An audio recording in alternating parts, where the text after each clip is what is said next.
Good evening. Hong Kong is once again in the midst of a weekend of mass demonstrations as protesters rally against the government for the 11th consecutive week.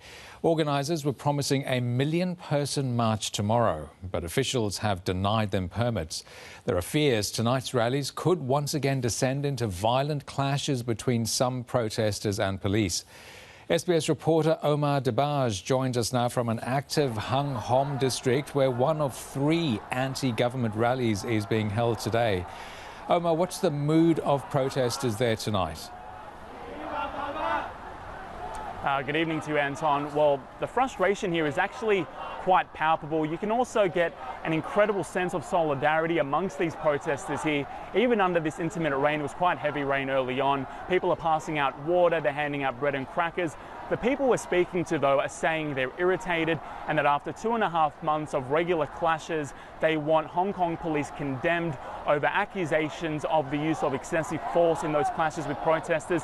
Many people are using the phrase police brutality. Others are calling on Western powers, including the US and Britain, to exert pressure on Beijing for support for this movement here. And as you said, Anson, tonight the world and mainland China are watching here in Hong Kong as the city enters its 11th straight weekend of defiance. The first of Saturday's multiple mass rallies now in session under heavy rain.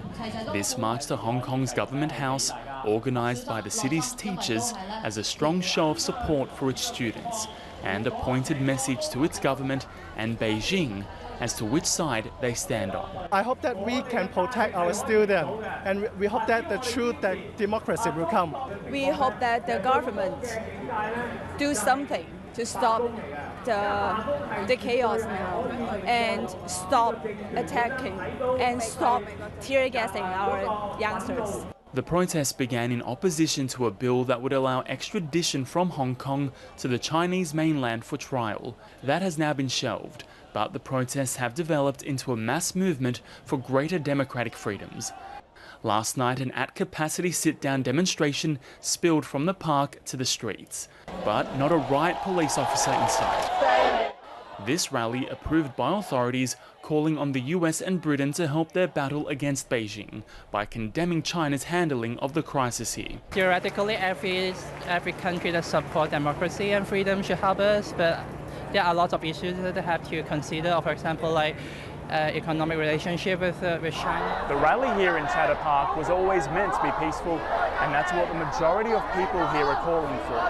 They say after 11 straight weeks of clashes and demonstrations, they're tired of the violence and desperate for a solution.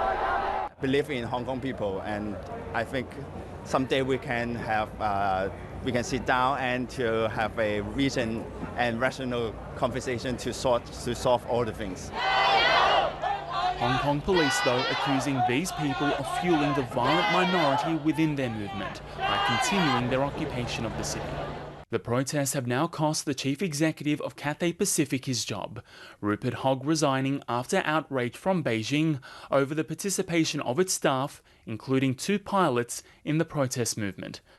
China Air's parent company holds a 3/4 stake in the airline. Right, I mean, I don't think there's going to be a clear answer on either side, but how do you really create a rules and guidelines where people can voice their opinion but still be in a way that doesn't affect the business?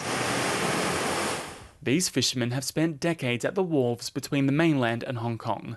Their message to protesters: it pays to be loyal to Beijing. They don't believe in China now, but when they grow up, they will know China is right. Obvious and ongoing divisions, with action from China still a possibility. And Anton, so far those protests today have remained peaceful, although we're seeing this particular protest having now diverged away from the authorised route. A pro-police rally is scheduled for the next half hour, and that is in support of authorities here and in staunch opposition of some of the protesters. As you could imagine, police will want to try and keep these protests apart, but the pro-police rally is on the other side of the harbour. There's greater fears of clashes on this evening, mainly because Saturday has seen greater escalations of violence. All of this meanwhile, where we're seeing further images of intimidation from Shenzhen on the Chinese side of the border, further amassing of military vehicles as a sign of intimidation for the protesters here. But Anton, surprisingly, many of the protesters don't believe Hong Kong will be infiltrated by the People's Liberation Army, that Beijing will make such a drastic move. They have gone so far as to call it an act of psychological warfare. Anton. Reporting live on another dramatic day in Hong Kong, that's SBS reporter Omar Dabbagh.